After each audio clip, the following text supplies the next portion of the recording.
And at Bloomington City Hall tonight, a lot of Hoosiers were brought together by death, 49 deaths. Our David McAnally on a vigil for Orlando's victims and some very tough questions about prevention.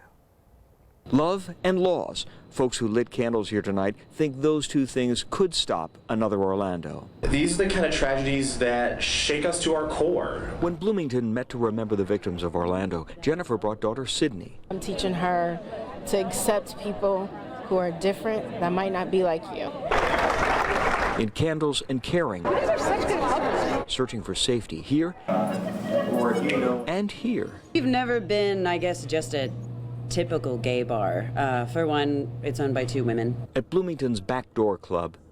And we'd like to use the term queer. Queer space. It's a queer space. A safe space, they say, for all people.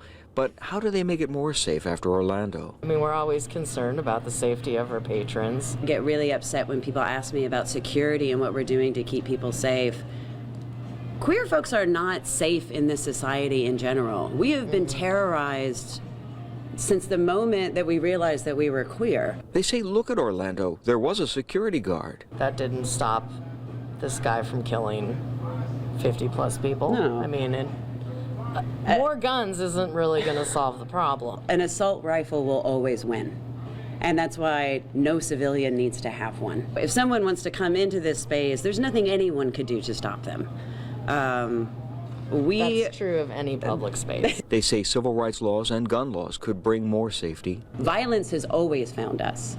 We've always resisted it with love. And so, no, we're not going to militarize our space in the name of safety. That's absolutely absurd. Orlando, they say, was an assault on blacks and Latinos, too. And all this talk about ISIS Was a self-hating homophobe that came into a queer space that was filled with folks of color and unloaded who knows how many rounds.